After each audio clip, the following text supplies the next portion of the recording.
Mais je vous le disais, ces incendies qui se multiplient dans le sud de la France, dans l'Hérault, dans l'Aude.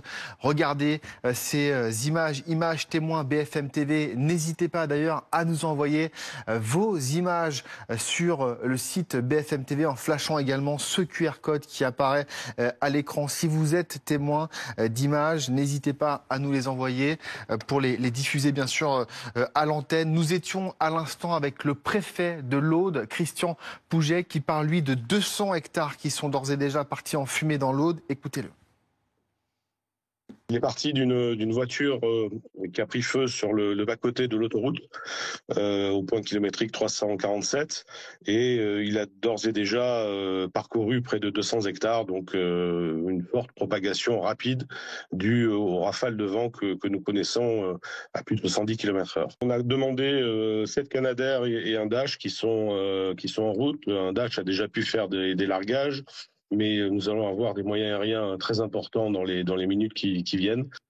Ces autres images du côté de Fabrègues, justement cet incendie avec ces Canadair qui sont actifs sur les lieux. Images témoins BFM TV dans l'Hérault. Nous sommes toujours avec le commandant Paul Laurin, conseiller technique feu de forêt à la Fédération nationale des sapeurs-pompiers. Rebonjour commandant, c'est vrai qu'on voit ces feux qui se multiplient dans le sud de la France. C'est évidemment la crainte des derniers jours avec ces températures extrêmement élevées et ces vents forts.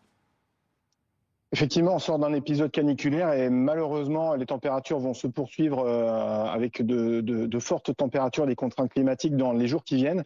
Et vous le disiez, plusieurs départs de feu qui se multiplient sur l'arc méditerranéen avec des surfaces qui commencent à être conséquentes. Plus de 100 hectares du côté de Marseille, plus de 200 hectares du côté de Doullens, au milieu de l'Aude, à proximité de l'A61. Et c'est dans un massif très escarpé qui rend très difficile la progression des sapeurs-pompiers.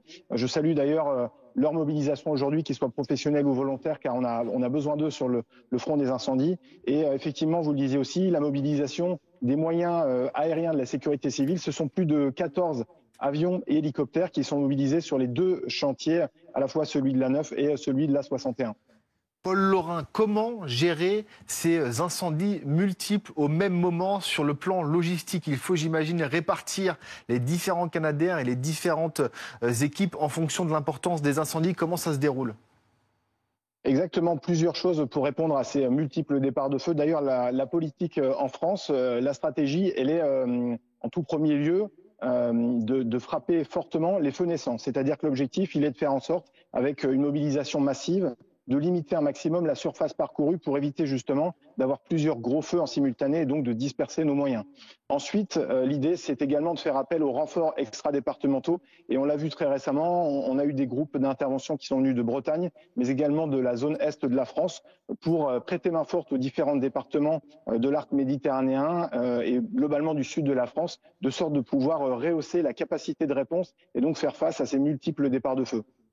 On voit ces images témoins BFM TV que l'on diffuse à l'antenne avec ces automobilistes qui sont sur les autoroutes. On imagine qu'au moindre risque pour ces automobilistes, les autoroutes seront fermées, bien sûr, pour éviter d'éventuels dégâts humains.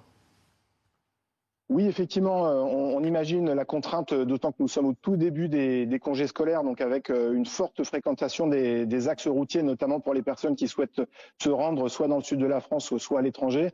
Mais effectivement, on ne peut pas se permettre d'avoir de forts incendies avec un rayonnement ou de la fumée à proximité des axes routiers. Donc effectivement, on est obligé de fermer ces axes routiers, en tout cas le temps que nos sapeurs-pompiers et nos moyens aériens attaquent le feu, dans l'idée effectivement de les réouvrir le plus rapidement possible.